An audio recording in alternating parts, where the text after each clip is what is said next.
नमस्कार मित्रांनो, युडाईस पोर्टलवरती आपण सन 2024-25चं प्रमोशनची प्रक्रिया पूर्ण केलेली आहे.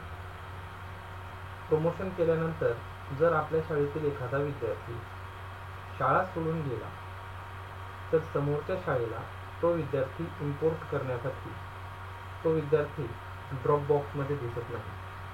प्रमोशन करताना आपण तो विद्यार्थी स्टडिंग इन सेम स्कूल हा ऑप्शन त्याच्या स्कूलिंग स्टेटसमध्ये निवडलेला असतो, म्हणून तो विद्यार्थी आपल्या ड्रॉप बॉक्समध्ये जात नाही आणि समोरच्या शाळेला तो विद्यार्थी इम्पोर्ट करता येत नाही. मग आता प्रमोशन केल्यानंतर अशा विद्यार्थ्याचं स्कूलिंग स्टेटस कसं बदलायचं आहे, याच्यासाठी आपल्याला आपल्या युडाईस पोर्टलला लॉग इन करायचं आहे. शैक्षणिक वर्ष 24-25 हे निवडायचं आहे. हे घेतल्यानंतर जेथे आपण स्टुडंटचं प्रमोशन केलं होतं त्या टॅबवरती आपल्याला जायचं आहे. ती टॅब आपल्याला या ठिकाणी दिसेल, प्रोग्रेशन ॲक्टिव्हिटी. या टॅबवर गेल्यानंतर आपल्याला प्रोग्रेशन मॉड्यूल दिसेल.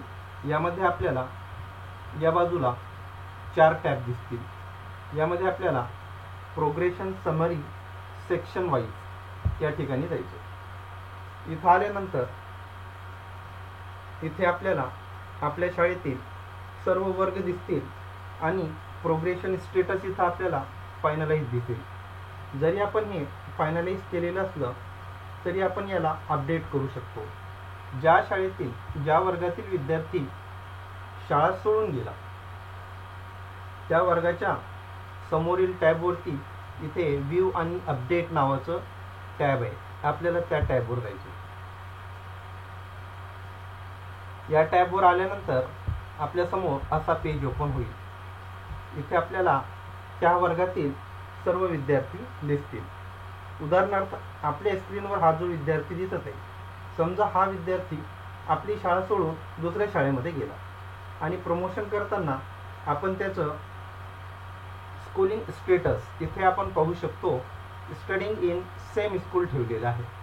आता हे स्टडिंग इन सेम स्कूल असल्यामुळं समोरच्या शाळेला त्याला इम्पोर्ट करता येत नाही. मग आता आपल्याला याचं स्कूलिंग स्टेटस चेंज करायचं आहे. हे स्कूलिंग स्टेटस चेंज करण्यासाठी आपल्याला इथं करेक्शन नावाची एक लाल रंगामध्ये टॅब दिसत आहे. आपल्याला त्याला क्लिक करायचं आहे. त्याला क्लिक केल्यानंतर इथं आपल्यासमोर हा असा एक छोटासा फॉर्म ओपन होईल.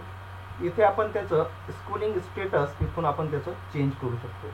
आता आपण इथं सिलेक्ट बटनावर क्लिक केलं तर आपल्यासमोर स्टडिंग इन सेम स्कूल आणि left school with TC or without TC.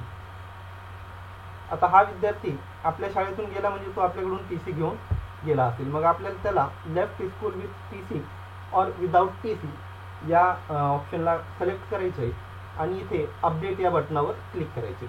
आपण याला अपडेट केलं की मग हा विद्यार्थी आपल्या वर्गातून कमी होऊन आपल्या शाळेच्या ड्रॉप बॉक्समध्ये दिसेल आणि समोरची जी शाळा आहे ती या विद्यार्थ्याला इम्पोर्ट करू शकेल. अशा प्रकारे आपण आपल्या शाळेतील जे विद्यार्थी शाळा सोडून गेले, प्रमोशन प्रोसेस करण्यानंतर जे विद्यार्थी शाळा सोडून गेले त्या विद्यार्थ्यांचं आपण स्कूलिंग स्टेटस चेंज करू शकतो आणि समोरची शाळा त्यांना इम्पोर्ट करू शकते. धन्यवाद.